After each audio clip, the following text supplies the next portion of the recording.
وَمَا أَرَاكَ إِلَّا مُبْتَدِعًا، اور مجھے لگتا ہے کہ تم بدعتی ہو، میں تو تم کو دیکھ رہا ہوں کہ تم بدعتی ہو، کیونکہ ایسے سوال پوچھ رہے ہو جو نہ نبی صلی اللہ علیہ وسلم نے جبریل سے پوچھے اور نہ صحابہ نے آپ صلی اللہ علیہ وسلم سے پوچھا۔ تو یہ سوال کہ کیف استوا، کیسے اللہ نے استوا اختیار کیا، کیسے استوا کیا، کسی نے نہیں پوچھا، تو پوچھتا ہے تو کیا ہے؟ تو بدعتی ہے۔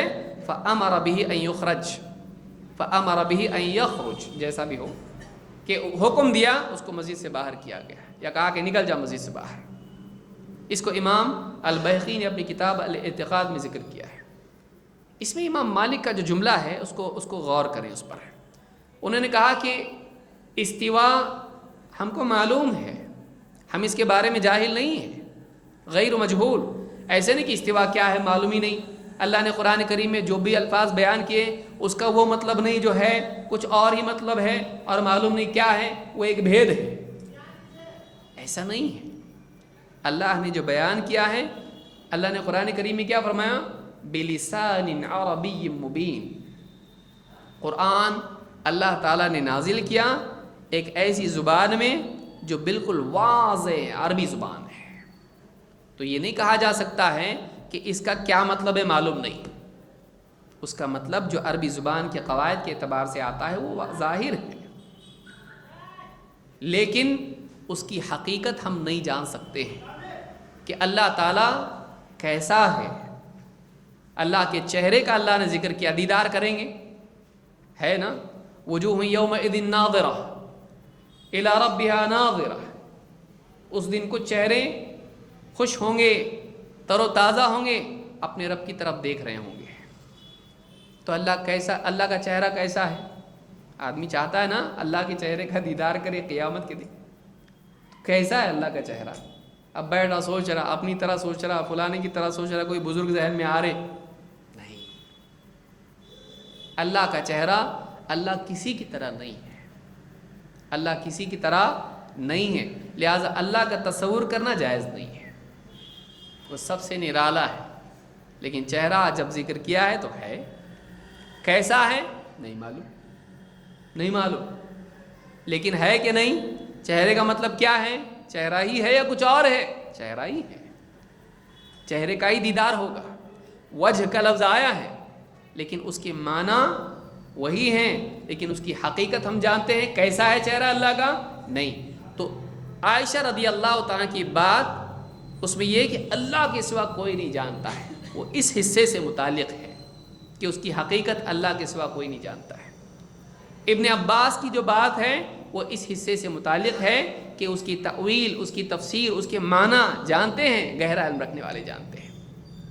تو یہ دونوں باتیں علماء نے کہا کہ یہ دونوں باتیں اس طرح سے ہیں کہ حقیقت کوئی نہیں جانتا ہے، جیسا کہ امام مالک رحمۃ اللہ نے کہا، لیکن اس کے معنی ہم جانتے ہیں، اس کے معنی ظاہر ہیں، اس کو ماننا پڑے گا، لیکن حقیقت اللہ کے سوا کوئی جانتا نہیں ہے۔